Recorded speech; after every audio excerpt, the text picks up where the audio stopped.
Pagi semuanya, baiklah di sini saya akan menjelaskan materi budaya Melayu Riau dengan dosen pengampu Pak Rezi Abdurrahman.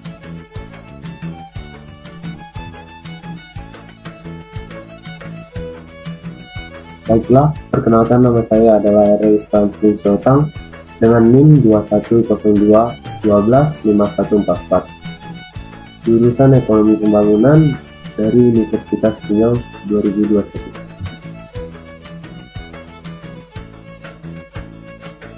Baiklah, saya akan menjelaskan materi pertama, yaitu Kerajaan Melayu di Riau. Kerajaan Siak Sri Indrapura.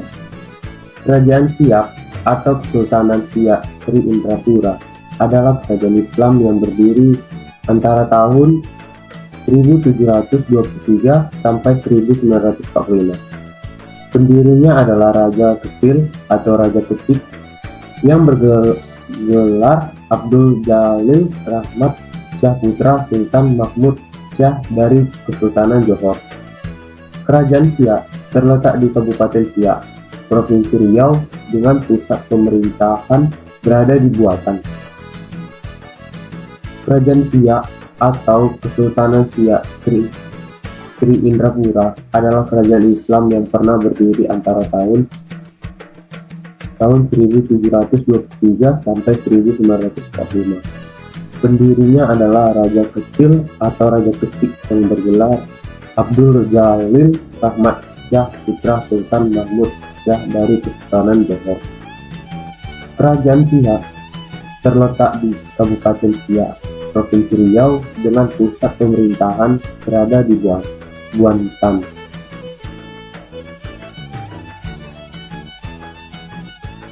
Masa kejayaannya, setelah mendirikan kerajaan Siak, Sultan Abdul Jalil mulai melakukan perluasan wilayah dan membangun pertahanan armada. Dalam perkembangannya, Siak terus menunjukkan dominasinya di kawasan perairan timur Sumatera dengan mengontrol perdagangan timah di Pulau Bangka dan menaklukkan Mempawah di Kalimantan Barat. Pada masa Sultan Siak ke-11, yaitu Sultan Syarif Hasim, dibangunlah istana megah yang diberi nama Istana Siak. Puncak kejayaan kerajaan Siak juga berlangsung pada pemerintahan Sultan Syarif Hasim, di mana kebesaran kerajaan ini dapat dilihat dari pesatnya perkembangan ekonomi kerajaan.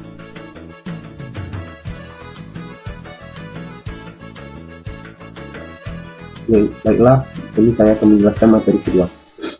Materi tentang adat dan adab Melayu Riau. Tarif dan jenis adat Melayu. Tarif adat masyarakat Melayu Riau. Adat adalah kebiasaan yang sudah menjadi identitas komunitas suatu suku dalam menuruti aturan dari hasil kesepakatan bersama suatu komunitas untuk mengatur aktivitas anggotanya dalam hubungan dengan pencipta sesama manusia dan lingkungan.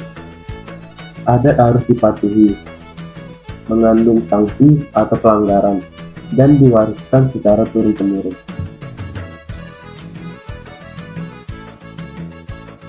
Selanjutnya, jenis-jenis adat.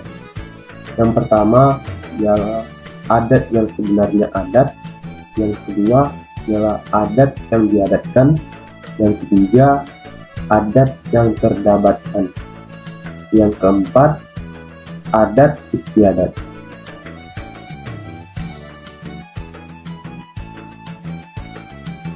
Materi 3.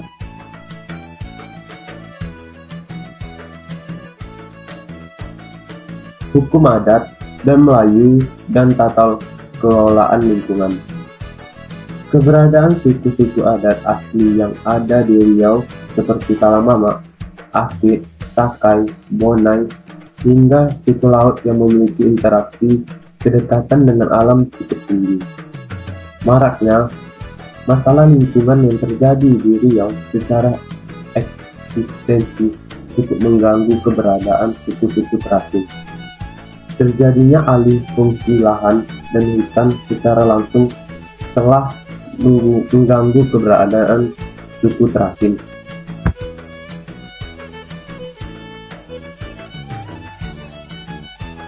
Adanya Peraturan Daerah Provinsi Riau Nomor 14 Tahun 2018 tentang pedoman pengakuan keberadaan masyarakat hukum adat dan perlindungan dan pengelolaan lingkungan hidup memberikan payung hukum terhadap eksistensi masyarakat suku terasing tersebut.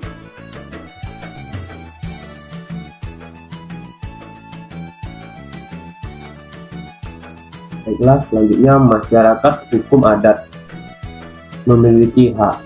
Yang pertama ialah untuk mengelola, menjaga, mencegah, dan melindungi lingkungan hidup dari kerusakan serta merehabilitasi setelah mengambil manfaat dalam pengelolaan lingkungan hidup. Yang kedua, untuk mendapatkan perlindungan atas kearifan lokal dalam pengelolaan sumber daya alam dan lingkungan hidup yang berkelanjutan. Yang ketiga, untuk mendapatkan informasi, pendidikan, pemberdayaan, dan pelatihan terkait pengelolaan lingkungan yang berkelanjutan. Yang keempat, untuk menentukan dan atau memberikan persetujuan terhadap pengelolaan untuk kepentingan pembangunan terhadap wilayah pengelolaan sumber daya alam yang menjadi milik MHA. Yang kelima, untuk memperoleh pemulihan lingkungan hidup di wilayah adat yang mengalami kerusakan akibat pengelolaan oleh pihak lain.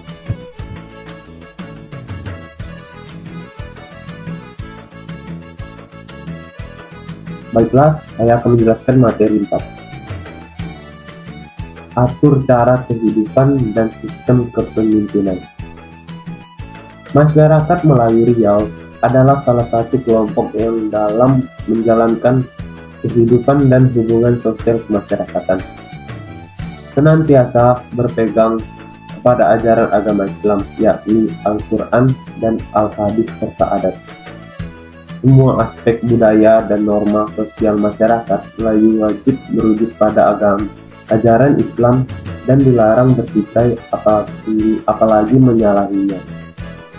Sebaiknya, nilai budaya yang dianggap belum serasi dan belum sesuai dengan ajaran Islam haruslah diluruskan dan disesuaikan dengan Islam. Acuan ini menyebabkan Islam tidak dapat dipisahkan dari adat dalam kehidupan orang Melayu. Tens F. Fendi 2011.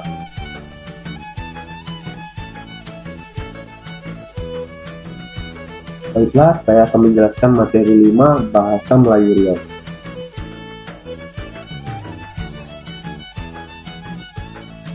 Sejarah bahasa Melayu Riau. Yang pertama ialah awalnya pusat kebudayaan Melayu berada di Malaka, pindah ke Johor, dan akhirnya pindah ke Riau. Sejak itulah Riau menjadi pusat kebudayaan Melayu. Yang kedua, pusat kejayaan perkembangan bahasa dan sastra Melayu ada pada masa pemerintahan Raja Ali Haji yang berasal dari Kerajaan Riau sampai Lingga di Pulau Penyengat. Yang ketiga, bahasa Melayu pada zaman Malaka dikenal dengan Melayu Malaka, sedangkan bahasa Melayu zaman Riau dikenal dengan bahasa Melayu Riau.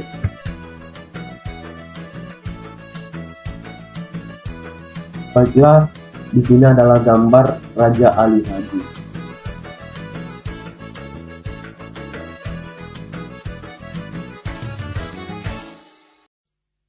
Materi selanjutnya, kesantunan bahasa Melayu. Kesantunan atau kepribadian yang halus dan baik budi, bahasa maupun tingkah laku. Menurut Raja Ali Haji, di dalam bukunya yang berjudul Bustan Al-Katiban yang disebut beradab dan sopan itu, orang perlu mengetahui ilmu wa'al kalam atau pengetahuan dalam bahasa atau kecakapan.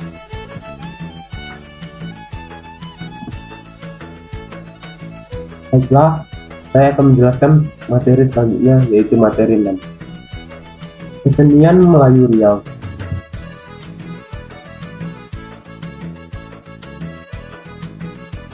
Pengertian kesenian Melayu Riau.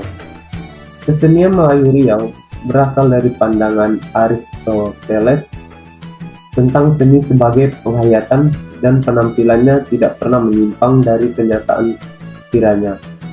Dapat menambahkan bahwa dalam diri manusia sendiri sebagai bagian dari kehidupan manusia.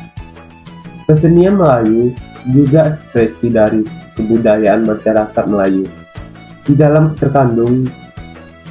terkandung sistem nilai Melayu yang dijadikan pedoman dan tunjuk ajar dalam kebudayaan. Kesenian Melayu menjadi bagian yang integral dari institusi adat. Kesenian Melayu juga meluahkan filsafat hidup dan konsep-konsep tentang semua hal dalam budaya, seperti ketuhanan, kosmologi, globalisasi, akulturasi, inovasi, enkulturasi, dan lain-lainnya.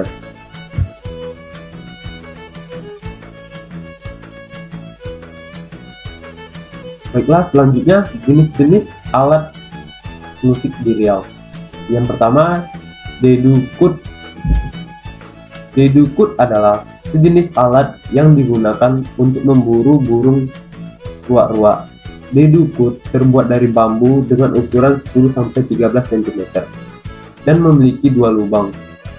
Mendukut dilakukan pada malam hari dan di kawasan rawa-rawa. Yang kedua, puput.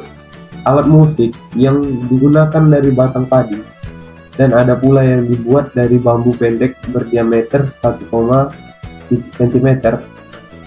Alat musik ini juga digunakan dalam berburu burung kuaran. Bunyinya lebih nyaring dari dedukut. Yang ketiga, tabu. Jenis alat komunikasi yang terbuat dari kayu dan dilubangi lalu ditutup dengan kulit lembu. Pada bagian pangkalnya, biasanya digunakan atau ditabuh bila waktu sholat tiba.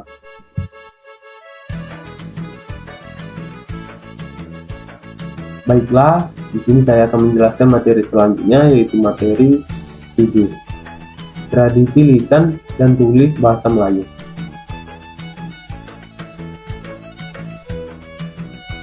Abad ke-16, menurut Alicia Bana, pada abad ke-16 dan Eugen van Lieshoten berkunjung ke Melayu Nusantara dan menyebut bahwa bahasa Melayu telah terkenal di dunia timur dan telah dianggap oleh orang sebagai bahasa yang baik.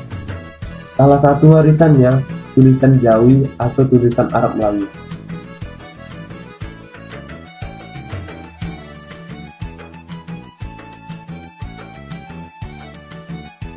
Ciri-ciri tradisi lisan. Yang pertama, penyebaran dilakukan secara lisan.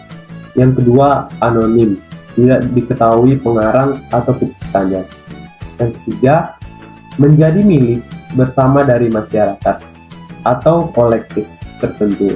Yang keempat, bersifat tradisional.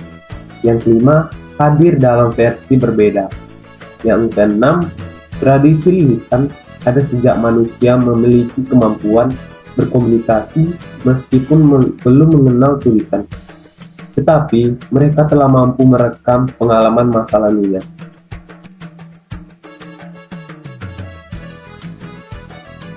Baiklah, saya akan menjelaskan materi selanjutnya, yaitu materi 8. Nilai asas ekonomi Melayu dan sistem tapak 8. Sejarah perkembangan. Yang pertama, perkembangan ekonomi pada masa kerajaan ini. Sumber perekonomiannya mereka pada sektor perdagangan, di mana kerajaan yang paling menguasai adalah Kerajaan Sriwijaya. Pada abad yang ke-7 sampai yang ke-13. Namun, pada abad yang ke-16, pengaruh agama Islam menumbuhkan bahwa kerajaan Islam yang sumber perekonomiannya bersandar pada sektor perdagangan.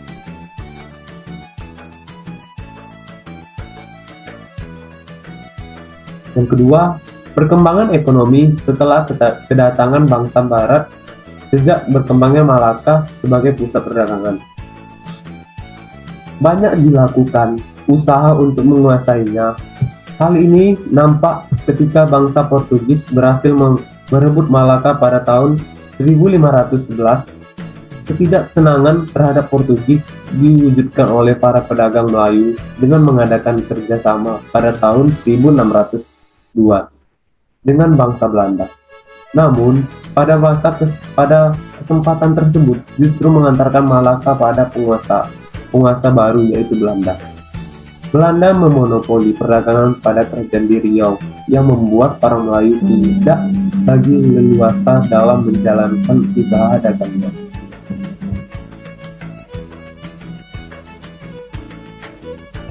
Baiklah, ini saya akan menjelaskan materi selanjutnya, yaitu materi 9. Ekonomi masyarakat Melayu Riau di era global. Ekonomi kreatif adalah konsep ekonomi di era global yang mengutamakan informasi dan kreativitas masyarakat dalam mengandalkan ide dan pengetahuan dari manusia itu sendiri sebagai faktor produksi utama.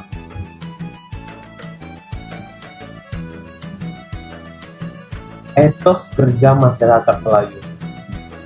Masyarakat Melayu dulunya memiliki etos kerja yang disebut semangat kerja yang tinggi, semangat yang mampu mengangkat harkat dan martabat kaumnya untuk duduk sama rendah juga sama tinggi dengan masyarakat dan dengan bangsa lainnya. Sedangkan etos kerja masyarakat Melayu yang lazim disebut dengan pedoman kerja Melayu diakui oleh banyak ahli karena hal ini sangat ideal dan etos kerja yang universal, terutama di dunia Islam. Dengan modal pedoman kerja Melayu tersebut, masyarakat Melayu mampu membangun negeri dan kampung halaman. Mereka juga mampu mensejahterakan kehidupan masyarakat dan menghadapi persaingan.